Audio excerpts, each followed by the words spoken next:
Do you like the idea of going wild camping, but you're just a little bit too anxious to take that leap and actually go and do it?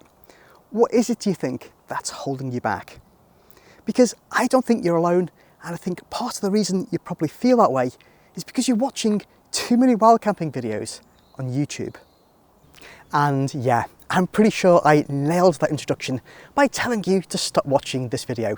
But by some miracle, if you are still here, I want to explain why I think watching wild camping videos on YouTube is feeding your fears, and also give you some practical advice that has really helped me overcome mine. Now, to explain why I think YouTube is feeding your fears, I first got to explain a little bit about YouTubers such as myself, because we want people to watch our videos. And while a lot of us do it for kind of altruistic reasons, there is a financial element as well. And the more views a video gets, the more money that we can make. And here's the really important thing. You know, sensational titles and sensational thumbnails get a lot more views than bland ones do. And so I think this encourages a lot of YouTubers out there, especially in the wild camping community, to be kind of overly dramatic with their content, to the point I'd argue it's more for kind of entertainment purposes than it is an actual factual record of events, if you see what I'm saying. And I think we all know there's a couple of YouTubers out there who seem to come across a ghost or creepy noises or somebody walking around outside their camp pretty much every single time they go into a wild camp. And the reason I call this out is because it distorts the reality of wild camping.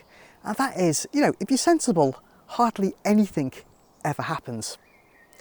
And the real problem with this is that it all plays into a real deep-seated fear that we have, because there was a time in our past when the nighttime would have held more dangers for us.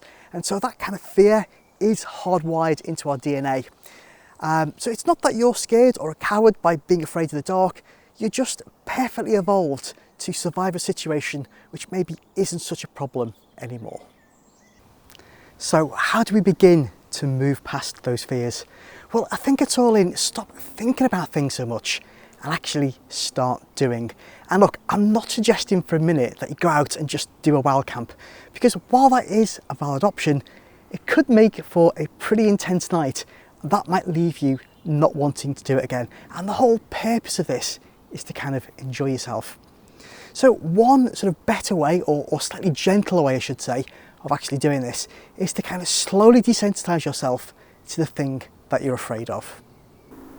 For example, if you're afraid of the dark, a great place to start is in your garden at home. And just come out in the evening before it gets dark, and then just stay until it is fully dark, and just spend some time out here getting used to it. Now, if you're still comfortable, have a think about spending the night and doing a bit of garden camping, because you're in familiar territory, and if the worst comes to the worst, it's really easy to bail and go back home. Once you're comfortable in the garden at home, I think the next thing I'd do is go to like a local park or a local woodland, and again just arrive in the late evening before it gets dark, and then just get yourself comfortable and settle in and get used to the sounds and the noises of the place as it gets dark. And don't stress out too much if this takes you a couple of tries, because being in the woods at night is a really alien experience for a lot of people. So you should absolutely not beat yourself up too much if you bail out early. Just keep coming back, it will come with practice. Now, the key thing with this is that we are gently trying to push the boundaries of our comfort zone. We are not trying to crash through them. So if this takes a little bit more time, just roll with it, take your time to do this right. Remember, we're doing this for our enjoyment. We're not doing this because it's work or something we have to. Now, once you feel comfortable sitting alone in the dark, it's time to find a place that you think you might want to do a wild camp. And what I would do is I would go to that place, set all my equipment up with absolutely no intention of staying the night whatsoever. And this has a couple of advantages. The first thing is that it breeds familiarity with the place, and familiarity, does bring with it its own kind of comfort level. Additionally to that, when you go to any specific location, each place has its own soundscape, the call of particular animals, even the individual creaking of different trees. They all have unique sounds. So by going to that place and just getting used to and tuning into that sort of soundscape, it can really help with your confidence when you come to do it for the real thing. The second thing is by actually going and setting up your kit as well, then it gives you the confidence that you know exactly how to set up your kit at that location, that you haven't forgotten anything, and you haven't got anything worried in the back of your mind about will you be able to set the tent up, is the ground going to be too hard for the pegs, etc. You've done it before, so you know you'll be able to do it again.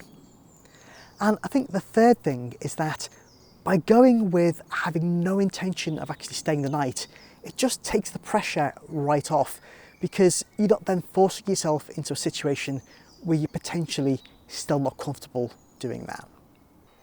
And look, if you're still nervous to go solo wild camping after you've tried all of those things, then another great thing to try is just go to a local regular campsite and go there on your own. Because although you're on your own, you have got other people around you, even though you're not kind of part of them. And that can be just enough of a stepping stone to give you the confidence, because you are still in your tent alone at night. It can just give you that kind of little bridge that you need to get over that final hurdle. I think another really important tool in our arsenal of things to help get us over those fears is to really understand and then rationalise those fears. For example, if you're worried about somebody coming to attack you and that's what's putting you off wild camping, just put yourself in the situation of somebody who is out to do harm.